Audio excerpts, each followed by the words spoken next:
Hi friends, ഞങ്ങളിതാ വിളക്കൊക്കെ കത്തിച്ച് നാമമൊക്കെ ചൊല്ലി കഴിഞ്ഞിട്ട് ഒരാളിത് അവിടെ ലൈറ്റൊക്കെ അവിടെ ഭഗവാന്റെ അടുത്തുള്ള ലൈറ്റൊക്കെ ഇടണ ഇവിടെ ചെറിയ ആളാണ്. ഒരു അബദ്ധമായിപ്പോയി. ഇവന് ഇപ്പോൾ കൈ എത്തണടുത്താണ്. നമ്മൾ ചെറിയ ടേബിൾ ഇങ്ങനെ ഇട്ടിട്ടുണ്ടെങ്കിലും എങ്ങനെയെങ്കിലും എത്തി വലിഞ്ഞ് അവനത് ചിലപ്പോഴൊക്കെ അങ്ങനെ സ്വിച്ചുമേൽ കളിക്കും. കഴിവതും ഞങ്ങളങ്ങനെ അങ്ങോട്ട് വിടാറില്ല. അപ്പം നമ്മൾ ഇവിടെ ആയിട്ടാണ് വിളക്ക് കത്തിക്കുന്നത്. തമ്പോ തൊഴുതേ, തമ്പോ തൊഴുതാ.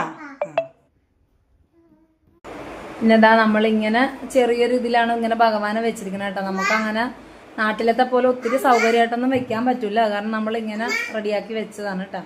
ഇവിടെയാണ് നമ്മൾ വിളക്ക് കത്തിക്കുക. പിന്നെ നമ്മൾ റൂമിലൊക്കെ സന്ധ്യക്ക് ഇങ്ങനെ ഒരു നല്ല സ്മെല്ല് കിട്ടാൻ വേണ്ടിയിട്ട് വേറൊരു സംഭവം വാങ്ങിച്ചിട്ടുണ്ട്, കാണിച്ചു തരാവേ. ഇതാണ് ആ സംഭവം കേട്ടോ. ഇതിൻ്റെ ഉള്ളിൽ നമ്മൾ കർപ്പൂരാണ് ഇട്ടിരിക്കുന്നത്. അപ്പം ഇതാ ഈ സ്വിച്ച് ഇട്ടാൽ കണ്ട ഈ ലൈറ്റും കത്തും. പിന്നെ ഇതാ ഇത് നമുക്ക് ഇതിൻ്റെ ഈ ലൈറ്റ് മാത്രം മതി. കർപ്പൂരത്തിൻ്റെ സ്മെല്ല് വേണ്ടെങ്കിൽ ഈ ചെറുത് ഇങ്ങനെ ഓഫാക്കാം. അപ്പോൾ ലൈറ്റ് മാത്രം ഒരു ഭംഗിക്ക് അങ്ങനെ ലൈറ്റ് കത്തും. അപ്പോൾ നമുക്ക് കർപ്പൂരം ഇതിങ്ങനെ ഉരുകണമെങ്കിൽ നമ്മൾ ഇത് ഓൺ ചെയ്യണം. അപ്പോഴത്തേനും ഒരു 15 മിനിറ്റ് ഇങ്ങനെ വെച്ചിട്ട് കർപ്പൂരത്തിൻ്റെ സ്മെല്ല് നന്നായിട്ട് വരുകയും ചെയ്യും. നല്ല റൂമിലൊക്കെ നല്ലൊരു സന്ധ്യ സമയത്തൊക്കെ കത്തിക്കുമ്പോൾ നല്ലതായിരിക്കും. എന്തായാലും എനിക്ക് ഇഷ്ടപ്പെട്ടിട്ടോ, ഇത് നല്ല രസമുണ്ട്.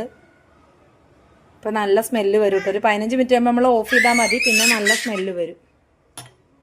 അപ്പോൾ ഇതിൻ്റെ പേര് കപൂർധനി എന്നാണ് കേട്ടോ. അങ്ങനെയാണെന്നാണ് എൻ്റെ ഒരു വിശ്വാസം. ഞങ്ങൾ ഷോപ്പിൽ പോയിട്ട് അങ്ങനെ പറഞ്ഞാൽ വാങ്ങിച്ചത്. അപ്പോൾ ഇത് ആമസോണിലൊക്കെ കിട്ടും കേട്ടോ. നമുക്ക് ഓർഡർ ചെയ്താൽ വാങ്ങിക്കാൻ കിട്ടും. 300 സംതിങ് 390 അങ്ങനെ എന്തോ ആണ് അതിൻ്റെ വില. പക്ഷെ നല്ല രസമുണ്ട് കേട്ടോ. ഞാൻ ആദ്യമായിട്ടാണ് ഇങ്ങനത്തെ ഒരു സംഭവം അവിടെ ഫ്രണ്ടിൻ്റെ വീട്ടിൽ പോയപ്പോൾ കണ്ടാണ്. അപ്പോൾ എനിക്കിത് ഇഷ്ടപ്പെട്ട്. നല്ല സ്മെല്ലും വരണ കാരണം അങ്ങനെ ഒരെണ്ണം വാങ്ങിയതാണ്. എന്തായാലും വേണ്ടവരൊന്ന് വാങ്ങിച്ച് നോക്കിട്ടോ.